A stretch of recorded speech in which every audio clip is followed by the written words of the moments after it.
Where the mind wanders, life follows.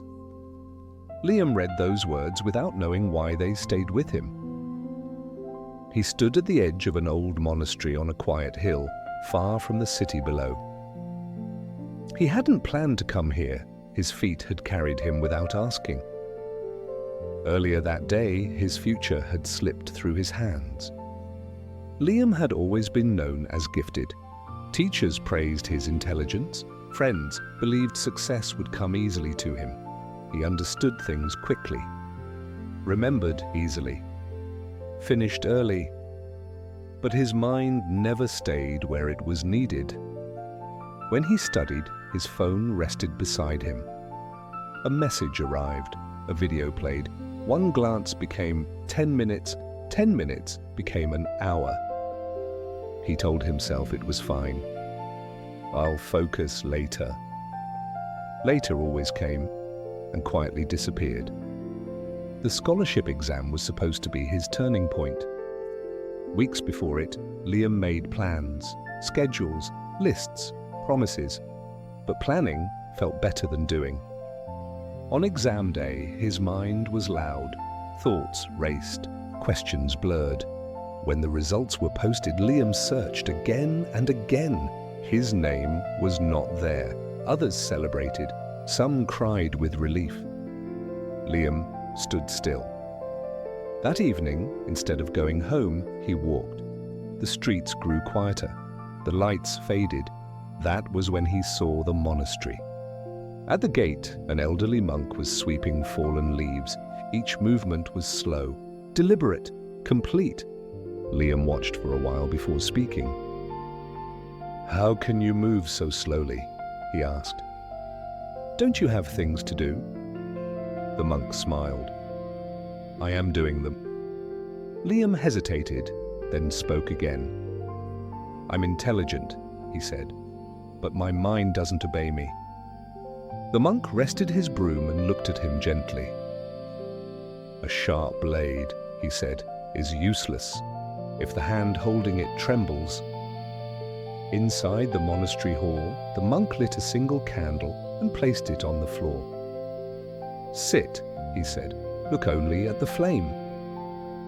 At first, Liam felt calm. Then came the noise. Memories, worries, plans.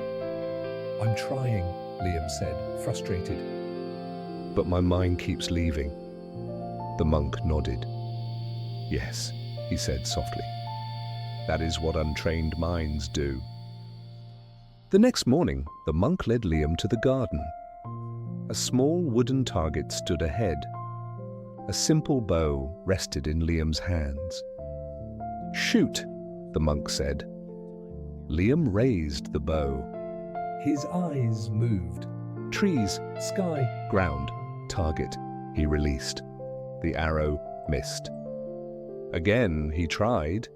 Again he missed. The monk placed a finger beneath Liam's chin. "You are looking everywhere," he said. "Look only at the target." This time, Liam did. The arrow struck true.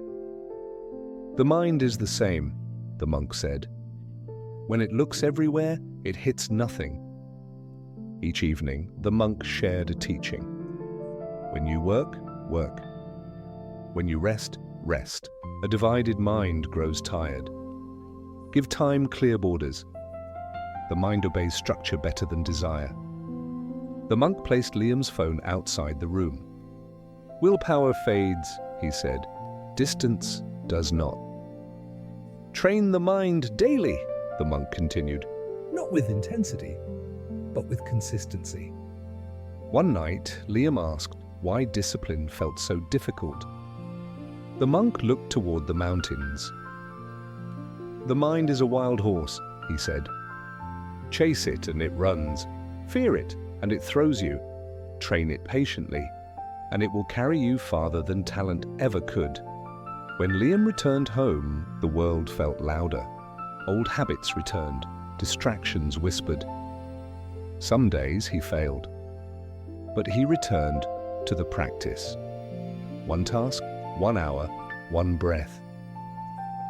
At first, the mind resisted, then it tired, then it listened.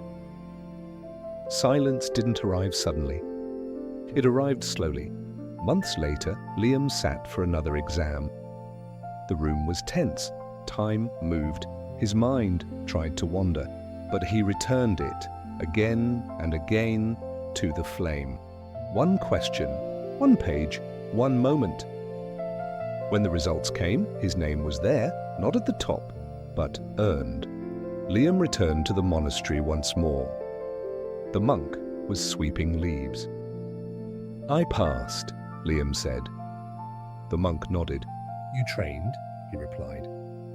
As Liam turned to leave, he saw the words again. Where the mind wanders, life follows.